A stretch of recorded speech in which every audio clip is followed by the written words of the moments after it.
A very good morning to you and welcome to Morning Express. My name is Trix Ingada. Today on the show, as usual, get you updated on the very latest news both locally and internationally and analyze what has been prioritized by both local and international press. Welcome to the show. And we have Jesse here. What do you have in store for us? Good morning, Trix. I hope you're well. Yeah, I am. Okay, a lot in store for viewers back at home. Of course, you get to start your day with a smile on your face as we update you on the latest. Well, the big news, Trix, obviously, is centered around the Building Bridges initiative.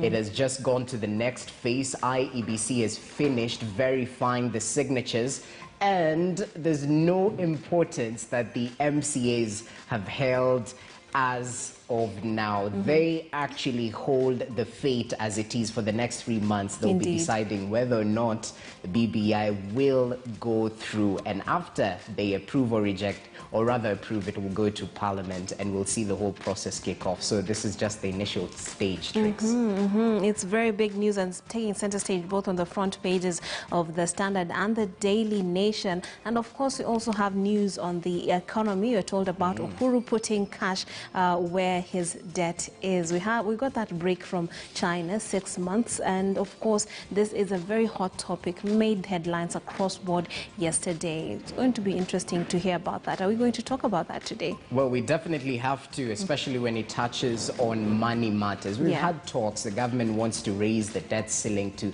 12 trillion. We've had Ukur Yatani actually say we have no option but to borrow concessionally. What does this mean for Kenya? What does it mean for the domestic market? Implications going forward? So much to discuss, so little time. Yeah, so we'll try our best with what we have been located. So stay tuned for that and much more. Let's start off with what's making headlines internationally and see what we can learn about what's happening across borders. And we kick this off with the Daily Monitor. That is from Uganda. We are told government withdraws troops from Bobi Wine's house. This happened, I do believe, around 2 days ago. And we're having a quote here from Bobi Wine. He says, "We want Museveni out of office in less than a year." I wonder how they're going to accomplish that. Then we have Kalungu East MP votes recount cancelled over broken seal on ballots, some election irregularities, and they're trying to sort that out. Then we're told from third to main force, tracing Museveni's final leg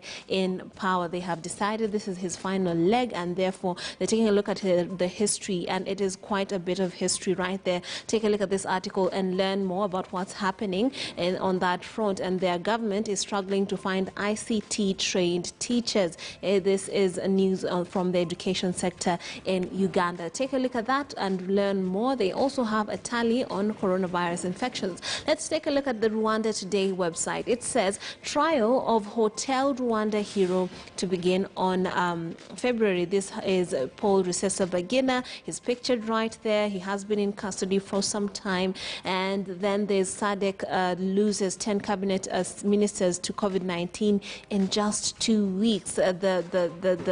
The effects of COVID-19 continue to be felt, and of course it does not discriminate both the people in leadership and the common wananchi, even in Rwanda, are facing this problem equally. February dates set for the EAC heads of state summit. Then we have a COVID tally here. Kenya leading with 100,052. Rwanda is at 12,975. Uganda is at 39,149, and Tanzania's tally is stuck at 509. Speaking of Tanzania, let's see what they're telling us this morning about what's making headlines in that country. On The Citizen, SADC loses 10 cabinet ministers to COVID-19 in just 2 weeks. Take a look at that and see what's making headlines. We're going to keep you updated on what's happening regionally. Later on, we do have international news prepared for you so that we can give you more information on what's happening in the country. But for now, in the region, but for now, let's take a look at the local papers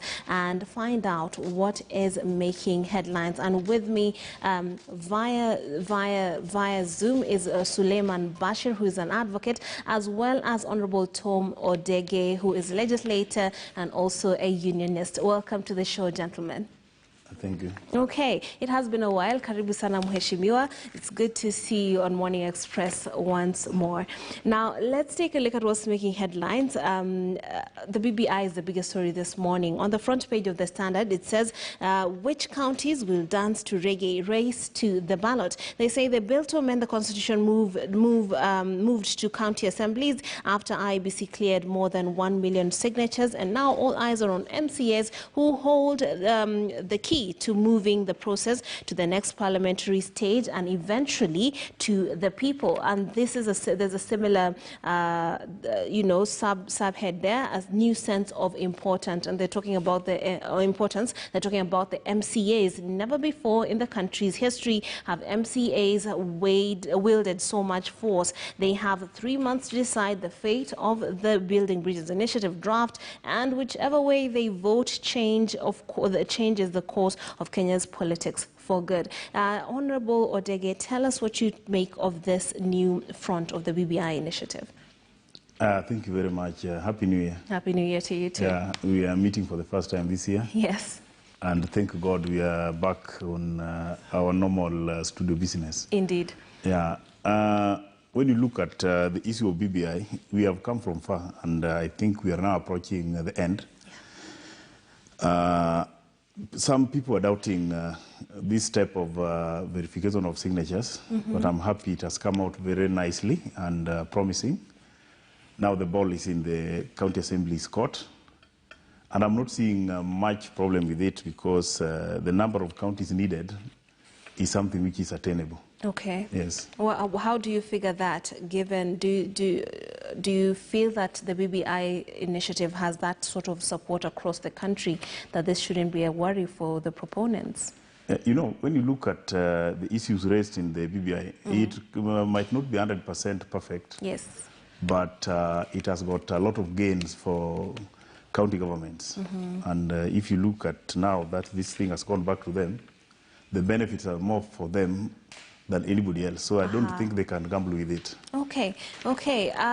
Suleiman Bashir is joining us via Zoom. What do you make of this new stage that we are at, whereby the power lies with the MCAs?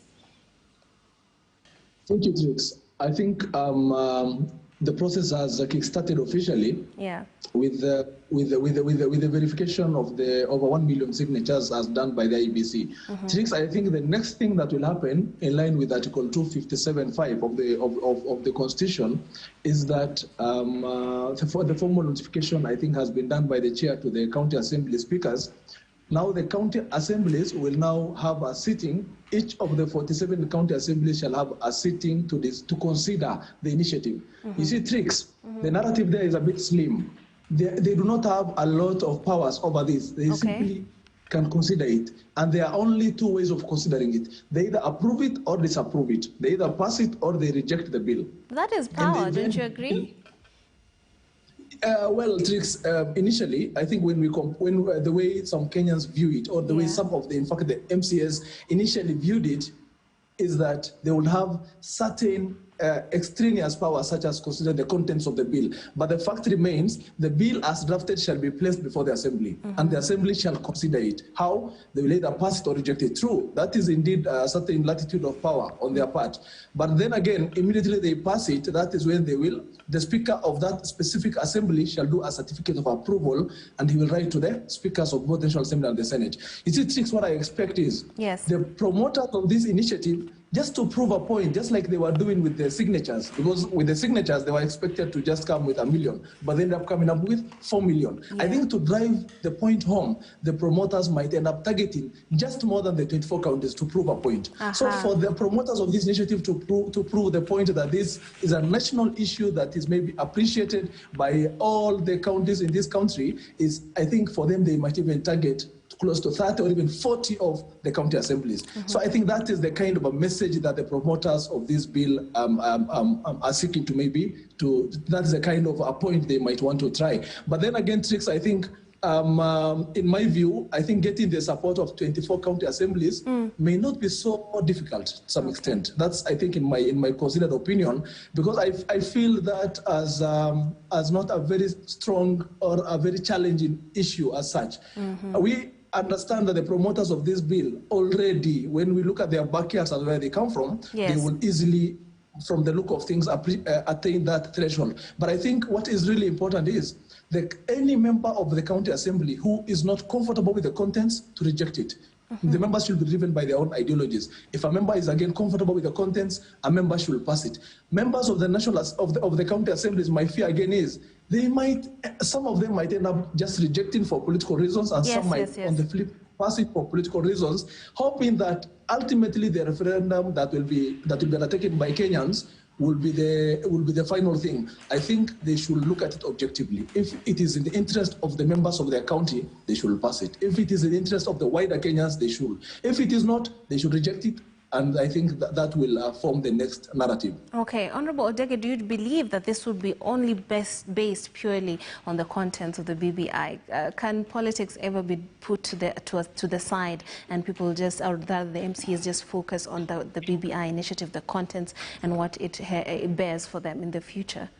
I think you're right, but if I want to now explain myself now on it, I would say that where we have reached now, yes, if we are honest Kenyans, we should not politicize this document. Okay. We should allow Kenyans to get what is good for them, because what has brought us this far was purely ideologies behind how do we unite our country, how do we devolve resources, and how do we make this power be devolved, and so that all Kenyans can feel their part and a parcel of the system. Right. Yes. Okay. And the article on page 8 tells us the latest development. That is, this is the Standard. On page 8, it says the latest development comes amid growing disquiet in President Uhuru Kenyatta's Mount Kenya backyard, as he prepares to hold a meeting this weekend with the region's political leadership, which leads me to another story on the front page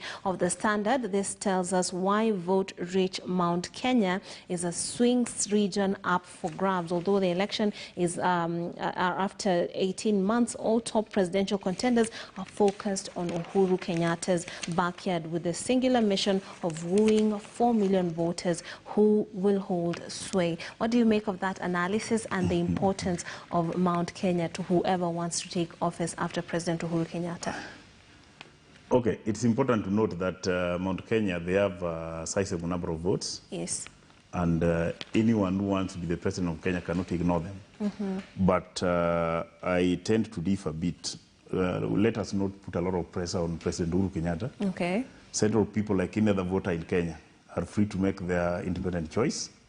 Let those who are contesting go to Mount Kenya and influence them or ask for their votes.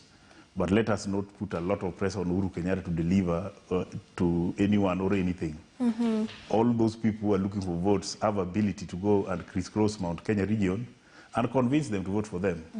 But typically you'd find them set behind a particular candidate, or rather possible candidate. Why do you think this time round it is up for grabs and being termed as a swing region?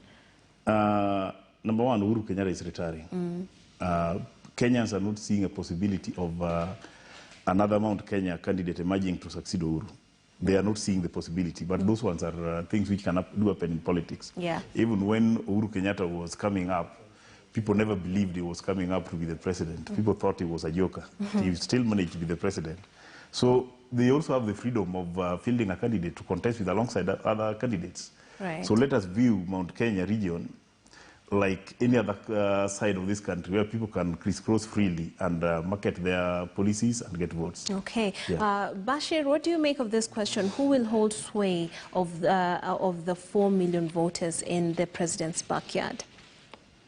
You see, Trix, I think historically, the Mount Kenya region has always been at the whim and control of the president, maybe the sitting president, who is from that region. Most of the time, the president who comes from that area has majorly been quite influential in that area. Now, I think the reason as to why it is being termed as a swing area or swing vote area is because of two reasons. Number one, you cannot really dissuade yourself of the vote of the rich basket that is there full of votes. The other thing is the number of counties that encompass the Mount Kenya block is amazing again. Those are the two issues. Again, the most important thing is that we have seen the loss of influence on the part of the president on his backyard. Yeah. Unfortunately, sorry, but this is the reality.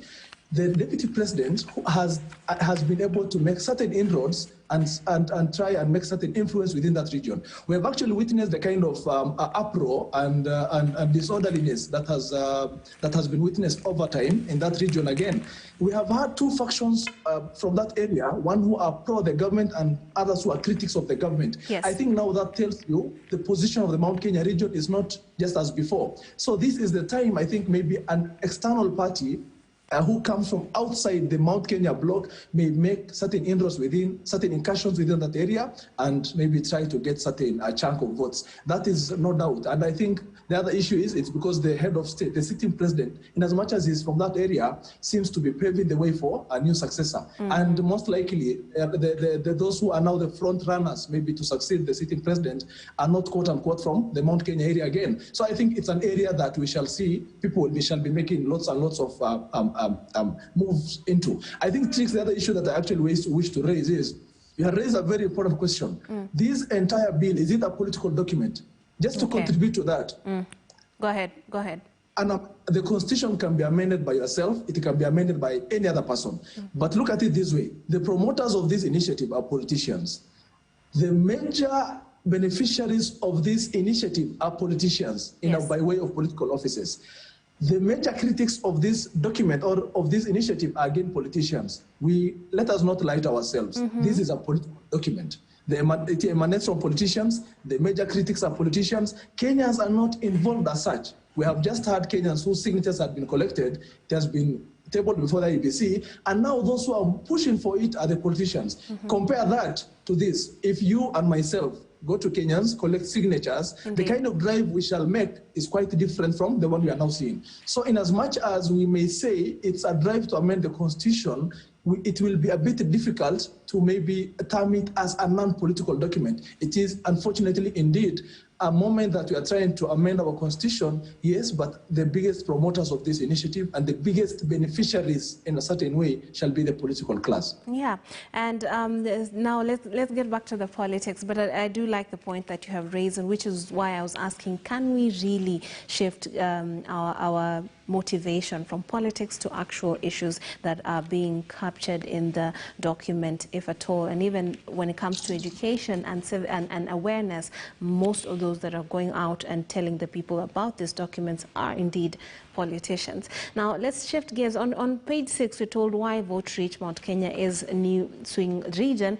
up for grabs. On the opposite page, page 7, we're told about Mudavadi crafting a plan to woo Mount Kenya, and right next to that, a smaller article tells us about Joho, who will apply for the ODM presidential ticket, a ticket that will cost him around 1 million Kenyan shillings. What do you make of the chances of these two, given that Raila Odinga still hasn't made it clear that he will be running for office? So when you look at Musalia Mudavadi, Honorable Odege, as well as Joho, who's within the party that Raila Odinga is in, what do you make of their chances?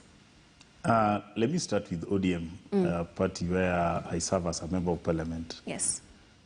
We are trying to make the process of nominating a presidential candidate as transparent as possible. Okay.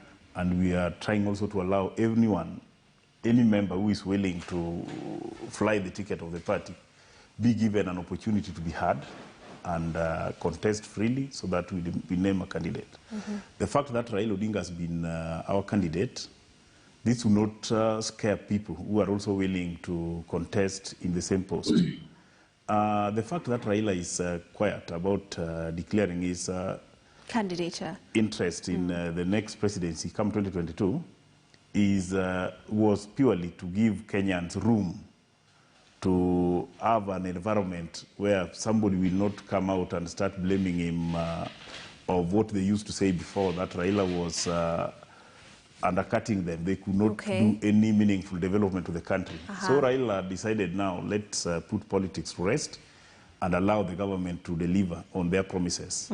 But that one does not mean Raila, as one of the ODM key people, has retired from politics. Raila is still going to contest, and those who are willing to challenge him for the ticket are free to do so, but they should be well aware that they'll compete with him. Okay. What about Mudavadi? On the issue of Mudavadi, yeah, he's wooing the mountain. I think Mudavadi is also right, because as a leader of a party, he should also come out and market himself and market his party and even look for votes all over the country. But at the end of the day, people will see the possibility of those who are up to the task. Okay. And I still believe we'll reason together and see how best we can push this country forward. Yeah, but he has been quite adamant that he will not be backing Raila Odinga this time. Any candidate, any person in this country who has declared this candidature, you cannot declare your candidature, and start campaigning, and then you start sending signals that you are going to back A, B, C, D.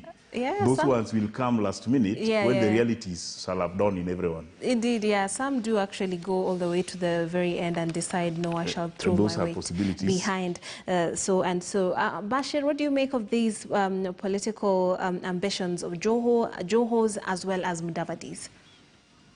I think, Trix, that is quite a welcome thing when we have someone like Joho who might want to try his opportunity at maybe making a stab at winning the ticket for ODM. But then again, I think there are a few issues that we need to consider. Let's look at the party constitution. The ODM's constitution might allow, the party constitution might allow for any person to maybe try make an attempt at maybe vying to be the flag bearer for the party. But Trix, you and I both know, what is ODM? ODM is Raila, Raila is ODM. In as much as Kenya interested in being the flag bearer, I think all the others might just be clutching on a dead straw. So I think what we are having here is there are those who are politically relevant in this country and those who are relevant in their counties.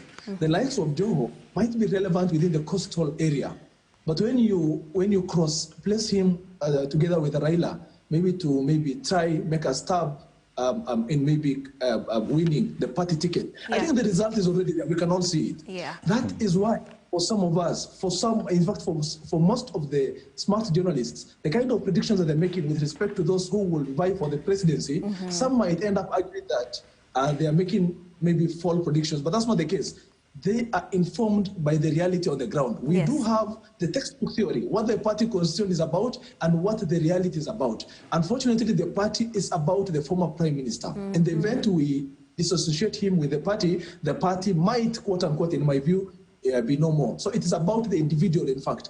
You see, under the Political Parties Act, we expect political parties that are there. The political parties should be self-driven. But in this country, unfortunately, what we are having by practice is we have political parties and we have individuals or the faces behind the parties. The day we just cover those faces, the party might even end up disappearing out of the limelight. Okay. But it's quite of a welcome when we have the kind of Joho and maybe the Kingis who might want to try their luck on this. Those might be fresh ideas. Why not? Let them sell it to Kenyans. Let us see the reaction by Kenyans. Yeah, Bashir, don't you think then even perhaps what you're saying is something that even Joho is quite aware of? I'm sure he's not naive about this. Then could this just be a way of gaining some form of political mileage, or at the same time just the same thing that Honorable Dege says, they're trying to bring about a sense of democracy within the party? Absolutely, Trix. Just I'm asking myself, where is Joho without the former premier? In fact, I think he has always been riding on the cars and popularity of the former prime minister. They have been close friends, close political friends. He has been the deputy, one of the deputy, I think, party leaders. He has always been championing the agenda of the ODM party. But where he is right now, being the governor for Mombasa, how much of a political environment might he survive in without the former prime minister? That's a big question. What kind of relevance might he make at this time, noting that the kind of by-election we've had in the coast and the kind of influence he could not make some time back? Right. The other issue that we have is, going forward, what are the chances of those who are new entrants within the political circle? That is, in fact, a very important question. I think what the ODM party is trying to do is, it is trying to show Kenyans that indeed it is, new ideas or new persons are welcome to try their luck. But the reality on the ground, or what you and I expect, is any member may not easily win the ODM party ticket to maybe be the flag bearer in the event the former prime minister might be on that list. But without him, I think the rest might end up enjoying his support and take advantage of that. But all the same, most of them are, I think, realizing that their term is coming to an end because they have served as two-term governors. And I think going forward, they might be trying to see what else they might get through the political environment. Crafting a sort of a political future for themselves. Now, there's also the issue of Mudavadi crafting a plan to woo Mount Kenya, the Mount Kenya bloc. He's also facing, I'm sure, this is obvious, the Tanga Tanga brigade that is going for digging up the hustler from the mud and ensuring that they have a future. He is talking about the economy and what he's going to do for the economy and the country if he were to take power. What do you make of this, and is that a worthy counter to the whole hustler narrative? Bashir? Bashir, can you hear me? Yes, Trix, I can hear you, sorry. So I was wondering what you make of Mudavadi's whole issue that he's running on, the economy, bringing Kenya back to, or rather saving Kenya from all this debt that we are in, as opposed to what the DP and his camp is going for, the hustler narrative, and that is digging the young people out of poverty and giving them a bright future. You see, Trix, what I think in my view, where we have Mudavadi on one side, there is a moment of opportunity for him in my view. Here we are having a hustler dynasty narrative that is one of it being championed by the current deputy president, the other issue being championed maybe in a way by the former premier. I think, Trix, this is an opportunity for the likes of Mudavadi and Kalonzo maybe to sell an alternative idea. What alternative is there that Raila and Ruto may not be selling to Kenyans? I think this is a very important opportunity for him. But then again, what kind of political base does he have? What kind of support base does he have from where he comes from? What kind of ideas might he tell Kenyans that he did, or the kind of issues that he has achieved when he was the deputy prime minister back then? When he has been a member of parliament for long, and I think he's an economist by profession. These are the kind of ideas that he can sell to Kenyans. What is his place with respect to this BBI issue? You see, Trix, what we are realizing is the likes of Mudavadi and Kalonzo may not have really figured out where exactly they stand. Some are being associated, at times they are associated with the former prime minister, at times they're associated with the sitting deputy president. I think it is time they carve out where exactly they stand within the political circles.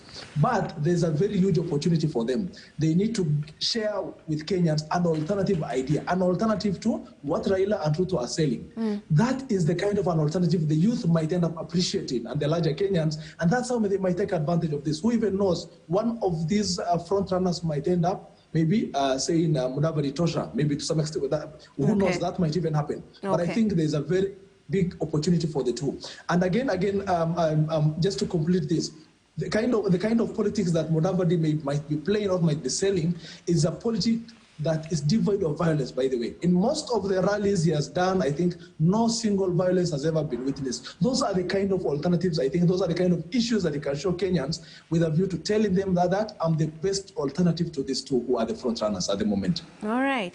And speaking of that region, he has said, he has been quoted on page 6 of the Standard as saying it is clear that you can't conduct a presidential campaign without factoring in Mount Kenya region, and we are not about to put the region in the periphery, just underscoring the importance of that part of the country when it comes to votes, those 4 million votes that were being spoken about on the front page. But we also have a story from the region, but a different angle here. We're told about what Irungu Kangata is saying, and according to this article that is titled "Why Uhuru is Losing Support in His Staff," Senate Majority Whip Irungu Kangata now claims the President Uhuru Kenyatta and his administration have lost support in Mount Kenya over perceived use of state agencies to fight political opponents. What do you make of this assertion from the Majority Whip, Irungu Kangata? Honorable Odege. Thank you. I've been following the outbursts of Kangata up to now, where we are currently, and I'm convinced Irungu Kangata is trying to build himself. Okay. And he's seriously looking for a space in Mount Kenya region as an alternative voice. And he has discovered that if he can use this path where he always be seen as somebody who is pinpointing some weaknesses in the presidency, it will make him relevant in this area. But what I wanted to say is this. Uhuru, as a retiring president, Yes. they should not expect much from him if he has also indicated that he is serving his last term. And whatever they are expecting from him, like now when you tell people that Uhuru has been using state agencies, Yes. Uhuru is the head of state. What else do they expect from him? At his disposal. These are the same people who are protecting him. He's the one who has appointed them. He's the one who is deploying them. Do you go outside there and tell them now not to work for you? Those are people who are appointed by Uhuru to work for Uhuru. And I don't think it's illegal for Uhuru to instruct his officers to serve him. Okay. So whatever Kangata is trying to bring out, I think it's political and it's very strategic. Honorable Odege, he was previously seen largely as a fence-sitter, not being very brazen about his stance, but out of nowhere it seems like he is taking the direction that you just pointed out. What has changed in your view that is making him change his strategy, if what you're saying is true? He has seen a vacuum. Okay. And is strategically placing himself to occupy that vacuum, because the most vocal legislators from Mount Kenya region, like my friend Moses Kuria, has taken side. Talk of the others, they have all taken side. So this one is trying to put on himself in the middle, as now to be seen to be the very sober mind from Mount Kenya, and an alternative voice who can criticize both sides. He is strategically scheming for a political end. So it seems like during this period, most people are looking for ways of remaining. Yeah, because like he has successfully managed now to sway everybody, and people start now thinking his way.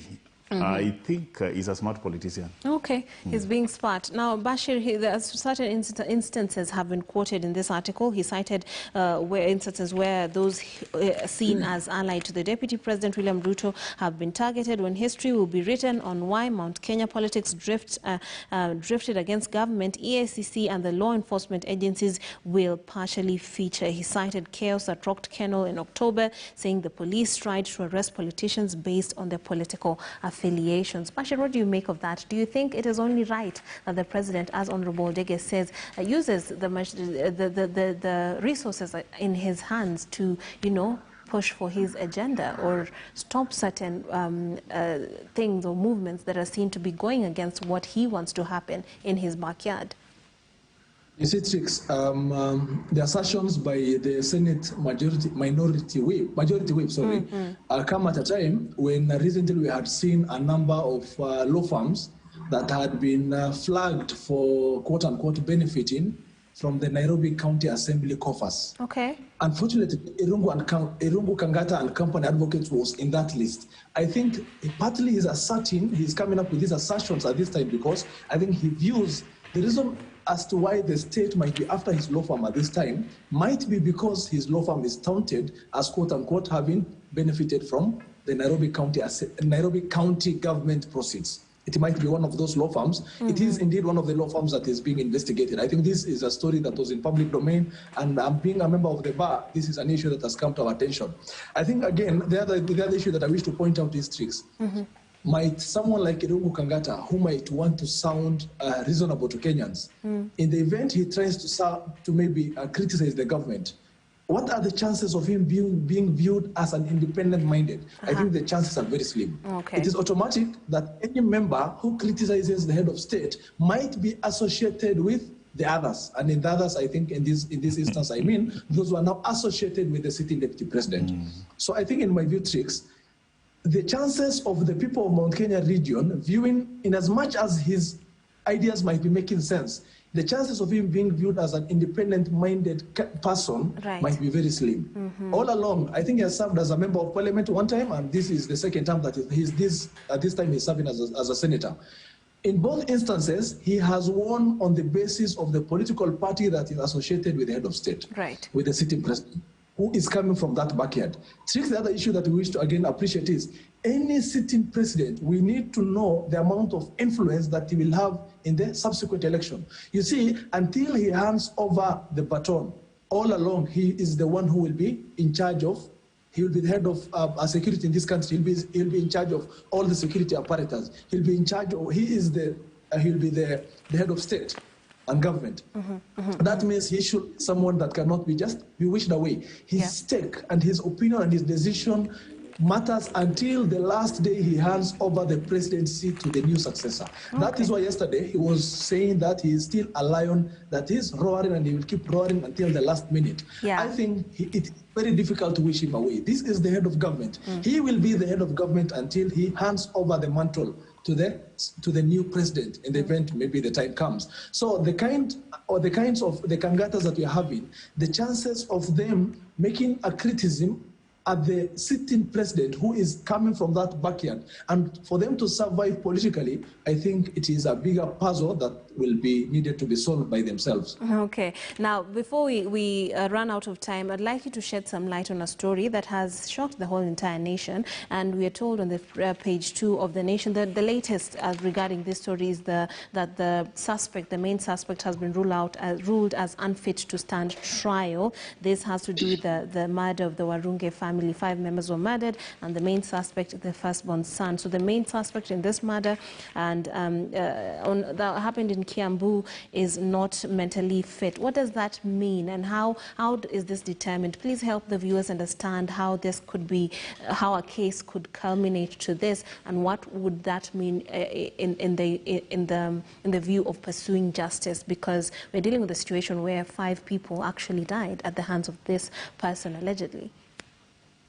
Is it tricks for a person to stand a criminal trial? Yes. There are certain parameters that courts consider. The first thing is his age, his mental capacity. That soundness of mind is very crucial. In this instance, where we have a person who is less than 18 years of age, there are those special courts that deal with that person who is regarded as a minor. On the flip side, for any person who is beyond 18 will be regarded as an adult, and there is a way the courts of law will deal with him.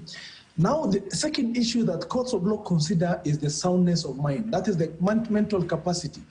The big issue, or the reason as to why the rationale behind this is, what happens is when you are taking a plea, the court will read out to you, person Mr. X, on this day and this day, at this time and this time, you are said to have committed crimes A, B, C, D. In the event a person is not in the rightful state of mind, you may not really understand those charges that shall be read out to you by the court. It is only a person who is mentally sound that can comprehend those events that is being narrated by the courts of law. Right. So courts of law consider the soundness of mind because any person who is expected to stand at trial is expected to be mentally fit. Why? It is because those charges that shall be read out to the person is expected to comprehend, understand them. Now, how do you take the plea? You either plead guilty or not guilty. By the time you are pleading guilty to a charge that is being read out to you, it means you must have understood the charges or those grounds that are read out to you in line with Article 49 and 50 of the Constitution. Now, when I read out those charges to the young man who is now expected to maybe again stand trial sometime in future after verification of his mental status again, you see at times there are those, in fact by practice you have realized, there are those criminal suspects who have been arraigned in court of law. When they were arraigned, the medical report has shown that they are mentally not fit. Yes. Another test has been done. Those tests have time and again ruled out mental incapacity. Those tests end up, indeed confirming that indeed person X is mentally fit to stand trial. And that is why the courts have now redirected that a further test be undertaken on his mental fitness. And that is something ordinary. In the event a further mental assessment is done, in the event a report is done by an expert that the young man is indeed medically, he's mentally fit to stand trial, that is when the charges shall be read out to him. Okay. In the event that is not the case, the courts of law shall consider him in that status. The court should prioritize looking at him as a person who is mentally unstable in the event that is what the report spells out. So ultimately, my conclusion is courts of law are very practical. They do not treat persons who are mentally unstable and persons who are mentally sound in the same way. And that is the rationale behind requesting or having the courts directing that he be re-examined mentally. Okay. And that is when we should Okay, Bashir, just briefly on this still, when someone is then ruled out, and I hear this a lot in the media, if someone is ruled to be criminally insane, what now? What happens to them? How do the courts handle that situation? You see, Chicks, the courts of law, in the event a person is not mentally sound, yes, a person will be committed to those facilities that are designed for those who are mentally unfit. Okay. What is the point of having a person who is lucid, who is not even, who is not sane, taking a plea? It means whether or not he says plead of guilty or not, whether he enters plead of guilty or not, or a plea of not guilt, the same will not even count. So by practice and the theory of legal practice points to the fact that a person who is mentally unstable shall be committed to a mental facility, and that is in the interest of that person. That person is expected to be given the best care by the state, maybe to look at him, see whether or not he will recover mentally in the event he's taken to a mental facility such as Madari. That is the time that, in the event he recovers, maybe that is the time again, he might be given an opportunity to take a further plea. In the event, in the case of Warugi, that is the case, that will be the position. But in the event upon a further re-examination that we figure out that he's mentally fit, a trial will begin by way of him entering a plea of guilt or not guilt, and it is from there that a hearing shall take place and the possible convictions shall take place. So it is only, and it is a must, that he be mentally fit for him to take a plea. Okay, and we shall be keeping an eye on that situation regarding the fate of 22-year-old Lawrence Njoroge. Thank you very much, Suleiman Bashir, is an advocate, for your in-depth analysis of the issues, and of course this bit on the law and what he says about sanity. But of course also thank you very much, Honorable Tom Odege, for bringing us perspective to the various political topics that have made it to the front pages. If you want to know more, get yourself a copy of the Standard and get reading and find out what's happening in the country. Press Review draws to a close. We'll take a short break. On the other side, we dig deeper into our debt and what the Exchequer is doing to dig us out of it. Stay tuned.